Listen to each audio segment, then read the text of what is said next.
All right, good afternoon. Just as a reminder, tomorrow at noon, the Secretary General will be here for his last traditional start of the year press conference. I would encourage you to be here in person. I don't know if we'll be able to take questions online, but so please be in the room. The Secretary General will talk about his priorities for 2026, and I think paint a very clear picture of the current state of the world, the challenges we face, and the path forward. We'll share the remarks with you under embargo soon, probably mid-afternoon or so.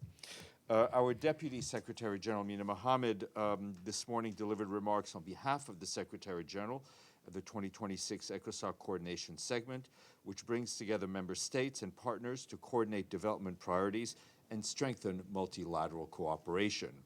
Over 8 years, the Deputy Secretary General said, Ecosoc has advanced dialogue and coordinated action in support of sustainable development and human rights. And amid interconnected crises from conflict and inequalities to climate change and emerging technologies, Ecosoc must demonstrate that global cooperation can deliver. Ms. Mohammed conveyed the Secretary General's welcome to Ecosoc's continued efforts to strengthen the UN development system, align with the UN 80 initiative's vision for a more effective delivering of per people and planet. We have an update from Haiti and our efforts by our colleagues in the Department of Operational Support who've been leading efforts to establish and operationalize the UN Support Office in Haiti. As you'll recall, Security Council in its resolution 2793 requested the Secretary General to establish the Support Office to provide logistical support for the gang suppression force within 6 months of the adoption of the resolution. So that was scheduled to be done by the end of March.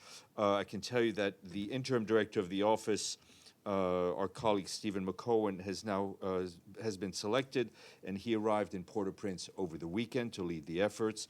He has joined about 37 staff of the UN Support Office who are already deployed in Port-au-Prince.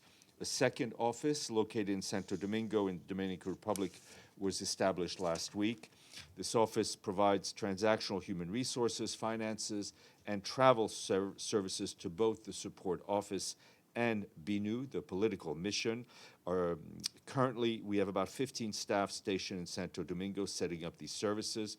With the cooperation of the government of the Dominican Republic, the country was also designated as a medical evacuation destination, should we need it. We're also expecting additional colleagues to arrive in Haiti and the Dominican Republic through the end of February. Since the adoption of the resolution establishing the support office, our colleagues have signed land use agreements with the government of Haiti for the occupation of land and the premises of the support office's civilian footprint. The first air assets from the mission, which is a helicopter, is now in Port-au-Prince. And as you can imagine, it's an important step for our colleagues' logistics and operational capacity.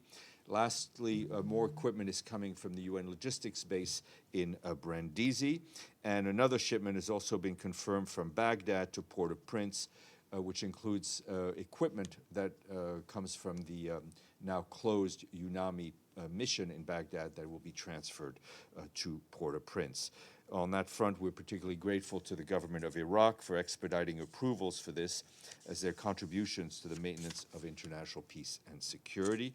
Our colleagues say the UN Support Office in Haiti remains on track to meet the timelines established by the Security Council to provide the logistical and support to the gang suppression force by March 31st of this year, and mission support services to our political office by February 1st of this year. Moving to Yemen, and a mission opens and another one closes. We note the Security Council's decision yesterday afternoon to extend the mandate of the UN mission to support the Hudaydah Agreement for a final period. This extension will enable a transition of the mission's relevant core functions to the Office of the Special Envoy for Yemen. The integration of these core functions into the Envoy's office will enable the organization to continue to support the parties to implement the key tasks of the Hudaydah Agreement as endorsed by the Security Council. We count on the continued cooperation of the parties and support of the international community in delivering on these key tasks. And moving to Sudan, the situation in Dilling in South Kordofan States, which is South Kordofan State's second largest city, remains highly volatile. Our humanitarian colleagues tell us that access routes are still cut off, and the city's prolonged isolation has pushed conditions to crisis level. Humanitarian operations remain limited, with only a small number of non-governmental organizations operating under severe constraints. Our partners tell us that half of Dilling's civilian population fled last year, while those who remain face critical shortage of food, healthcare, and other basic needs.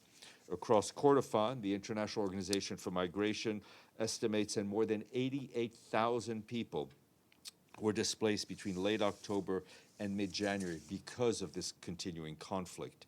In North Darfur State, civilians were reportedly killed and injured in drone strikes on Monday.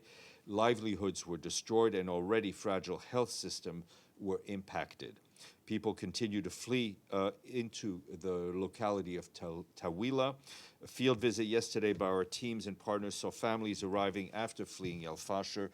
They need food, they need shelter, they need water, sanitation, hygiene, and nutrition support. We urge the parties in Sudan to immediately de-escalate violence and engage in genuine dialogue towards an immediate cessation of hostilities.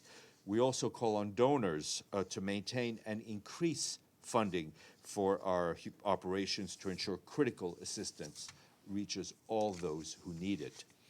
And turning to the Democratic Republic of the Congo today, together with our humanitarian partners and the government, we launched this year's Humanitarian Needs and Response Plan, calling for $1.4 billion. DRC is one of the most protracted and most neglected humanitarian crises. It is driven by conflict, it is driven by displacement and climate shocks and epidemics. Out of a population of 113 million people, nearly 15 million people in the DRC need humanitarian support. However, severe funding shortages mean that we will aim to reach only 7.3 million people this year. Last year, we received less than a quarter of the $2.5 billion we'd asked for. That resulted in fewer services for people who really need them. And I'll just illustrate that with a few concrete examples. Our humanitarian colleagues tell us that 1,000 nutrition centers were forced to close in 2025, denying life-saving care to nearly 400,000 severely malnourished children. Some 1.5 million people also lost access to primary health care due to the closure of health facilities, shortages of vital medicine, and reduced capacity to respond to epidemics. And I think we flagged those epidemics throughout the year to you. Food assistance was also impacted, with most monthly rations cut by 70% in eastern provinces. Meanwhile, continued fighting in the northeast of the country has further disrupted humanitarian operations in the region. This year, without adequate funding, the response will not match the scale of the needs, and more people will suffer. We encourage donors to give and to give generously. And on the peacekeeping end, yesterday, our colleagues in the peacekeeping mission in the DRC tell us they facilitated the voluntary repatriation of 34 Rwandan nationals from Goma to Rwanda. This was done at the request of the Congolese authorities, and I can tell you the group included 15 former combatants of the FDLR and 19 family members. The group was handed over to the Rwandan authorities for follow-up support, including social reintegration. The UN peacekeeping mission has also observed an increase in voluntary surrenders by individuals affiliated with the FDLR in the areas around Goma. In total, 60 have been repatriated since January 2026, including 33 former combatants and 27 family members. In line with its mandate, the peacekeeping mission continues to support the Congolese authorities to facilitate the disarmament, the resettlement, and repatriation of former FDLR combatants. This is part of the FDLR neutralization plan contained in the Washington Peace Agreement, focusing on non-armed resistance, including community engagement, and encouraging voluntary surrender and return through established mechanisms. Back here, Ramiz Alabkarov, our deputy special coordinator for the Middle East peace process, briefed the Council this morning and said that we see a potential turning point in Gaza, a genuine chance for a better future. But many uncertainties remain, he warned, adding that in parallel, we also see a continued unraveling of the occupied West Bank, a region mired in tensions. He said the announced start of the second phase of President Trump's 20-point comprehensive plan is a critical step in consolidating the ceasefire in Gaza, and he added that he's encouraged by Israel's announcement that the Rafah crossing will open to pedestrian movements in both directions. Mr. Al-Kaparov warned, however, that heavy rainfall and cold temperatures have worsened the suffering of some 1.5 million displaced Palestinians in Gaza who have little or no means to find safe shelter. He said the transitional shelter sites must provide access to much-needed essential services. Above all, they must be voluntary and dignified and in line with our humanitarian principles. Mr. Al-Kaparov also drew attention to the continued violence in the occupied West Bank, with extensive Israeli military operations, settlement expansion, settler violence, demolitions, and large-scale detentions. In late December and early January, he said Israeli forces conducted intensified raids across Jenin, Nablus, Hebron, and Ramallah, frequently involving live fire and raising serious concerns about the use of lethal force. And just a bit more detail on Gaza, our OCHA colleagues tell us that the immunization campaign underway that we've been telling you about concludes tomorrow. Our partners have so far vaccinated up to nearly 13,000 children across the Gaza Strip against a target of 18,000. With more cold spells expected, winter support continues across the Strip. Since Sunday, our partners leading on shelter reached more than 4,000 families with tents, tarpaulins, mattresses, blankets, and kitchen supplies. OCHA also continues to stress the need for sustainable shelter solutions, including repairing damaged homes to provide adequate protection and mitigate the effects of rain and flood and the cold. Turning to Ukraine, our humanitarian colleagues in Kyiv tell us that in the city of Odessa, a massive drone attack yesterday killed and injured several civilians, including children. Residential buildings and energy infrastructure were damaged, leaving more than 60,000 families without electricity. A preschool and a school were also damaged. That's what local authorities are telling us.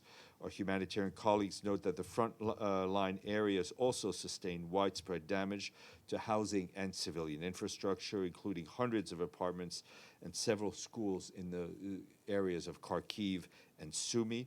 Still in Kharkiv, yesterday a drone strike hit a passenger train, reportedly killing at least 4 civilians and injuring 2 others.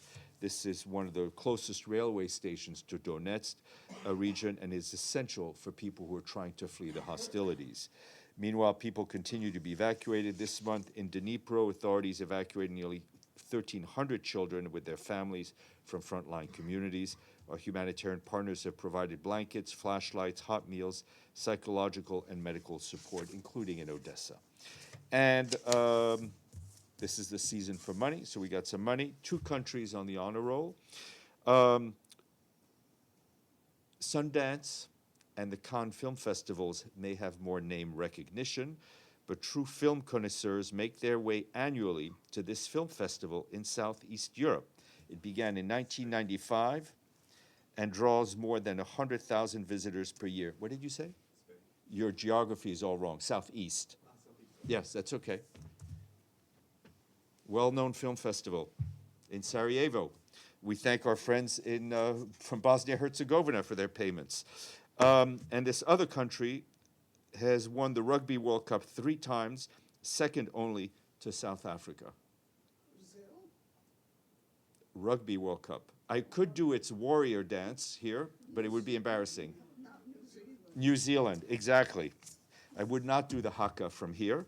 So we thank our friends in Wellington and Sarajevo for their payments in full. Edie, letter.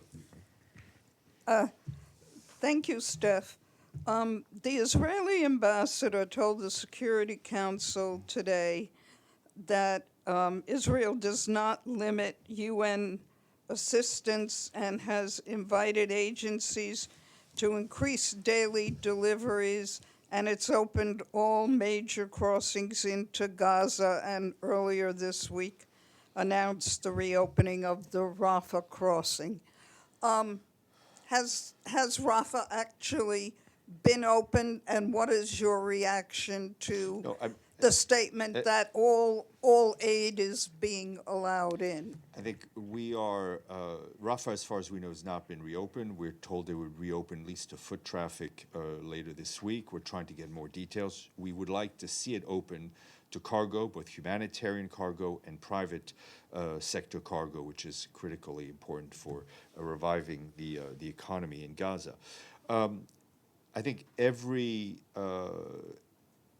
space we've been given in terms of delivering more goods we've used, but Mr. Al-Akbarov, I think, was very clear in his statement, is that currently we're not able to work to scale, given the insecurity on the ground and given the customs issue, the clearances issue, and a number of bureaucratic issues. But we continue to work not only with our Israeli partners, but with our US partners, trying to increase the scope of the aid we can deliver. Pam. Steph, regional reports are reporting that Hamas announced that it will have a complete transfer of governance announced today to the Palestinian Authority Committee. How will that impact any kind of aid deliveries or UN operations in Gaza? Well, first of all, we will, moving forward on President Trump's plan, we very much hope will help increase the level of humanitarian aid that is going through. Yeah. Okay. Any questions online? I can't see. Yes, it's different. Here, I am him. Yes, go ahead. Bangladeshi Senior Secretary designated ambassador to Mexico. He posted on Facebook, Mr. Mushfiqul Fazal Ansari, I'm talking about him. He posted on Facebook that bilateral relationship between Bangladesh and India should be based on equity, mutual trust, and people's will. And an Indian South Asia expert, Professor Sridhar Dotto, appreciate this statement. Does UN Secretary General has any view on that? No, I'm not going to start commenting on social media posts that I have not seen. Islam. Thank you, Stéphane. I would like to ask about UN Deputy Special Coordinator's speech this morning at the Security Council. He talked a little bit about Jordan corridor. He said that only 9% of 2,720 processed aid only entered to Gaza. Can you elaborate a little bit how important is the Jordan corridor and also why it's not really open? Can you give us some details on that? Yeah, I mean, what I can tell you is that the Jordan corridor is a lifeline for humanitarian operations. Like a lot of the other operations, we're facing a number of bureaucratic and other hurdles, but we're also looking to expand and have other so-called corridors come in, notably through Rafah. Is Jordan corridor is on the table? UN is negotiating with Israel to open it? What is Well, the we're process? always in discussions with the Israelis and others to increase the flow of humanitarian aid. But specifically including Jordan corridor Including as Jordan well? corridor, exactly. Okay. Thank you. Edie. Thanks, Steph. A follow-up question on Haiti. With the logistics hub getting set up and about to go into operation, is there any update on the deployment of the gang suppression force?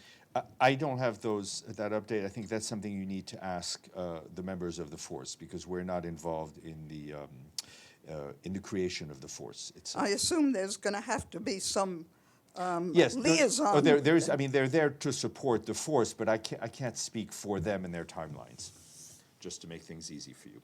Okay. On that note, enjoy the rest of the day. Stephen, I have another question. Sure. Go ahead.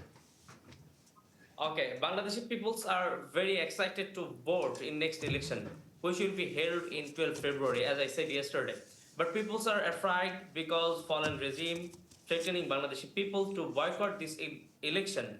And will the Secretary General urge to Bangladesh government and military to be careful about people's security and create a secure environment for voters, and especially for chairman of BNP, Mr. Tariq Rahman, and other leaders from other political parties? I think, you asked me questions about the elections yesterday, and I think my answer covers all of that.